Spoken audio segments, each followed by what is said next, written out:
This morning, I want to talk to you about motivation, which is something that I have been lacking a bit of recently.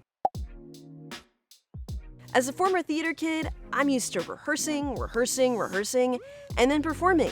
And I treat triathlon the same way. I train, and then the race is my big performance. And not having that has made it kind of hard for me to want to keep up training sometimes. Fortunately, I've got you guys to keep me going because when I don't feel like training like I did today, I remember that I want to set a good example for all of you, and I suck it up and do it. Come on! Do it! Come on! Do it! So, here's 3 ways. I know, it feels like I'm constantly saying 3 ways to blah blah blah, but I feel like it's just the easiest way to break it down for you. So yeah, 3 ways that I use to get myself in gear in times like these when the world is just a little bit wacky and training loses a little bit of its luster. And the first one is know your why.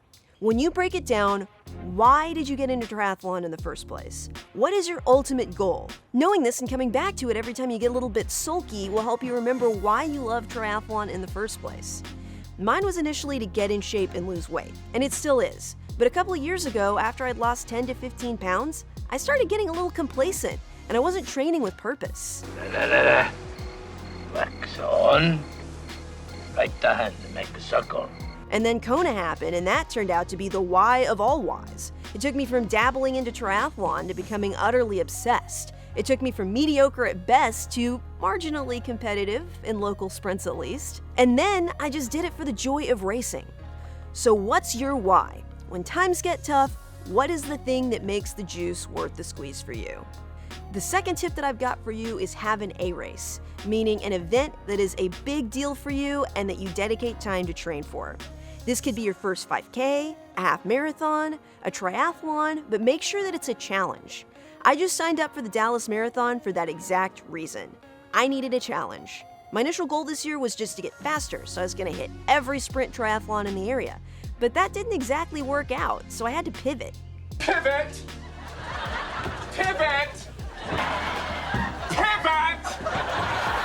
You can even kick it up a notch by putting some money down. When you pay for an event, it automatically makes doing well worth more to you because you've made an investment.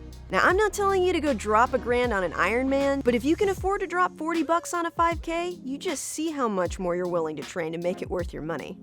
Now, my last little bit of wisdom I'd like to bestow upon you this morning is something that you can put into practice right now. And I've heard this from a lot of different people in a lot of different formats, and it's simply just do the warm-up. Just make a deal with yourself that all you have to do is the warm-up, and if when you're finished, you don't want to keep going, you don't have to. You're done. And what you'll find is 9 times out of 10, once you're warmed up, you'll be thinking, this isn't so bad. I think I'll just keep going. It's a lot like when you're a kid and there's something on your plate that you don't want to eat. My mom always said that all I had to do was take 3 bites. And you know what? A lot of the time I ended up eating them all. So eat your metaphorical vegetables. Sometimes you'll find that they're actually pretty tasty. You good boy. Show mommy how the piggies eat.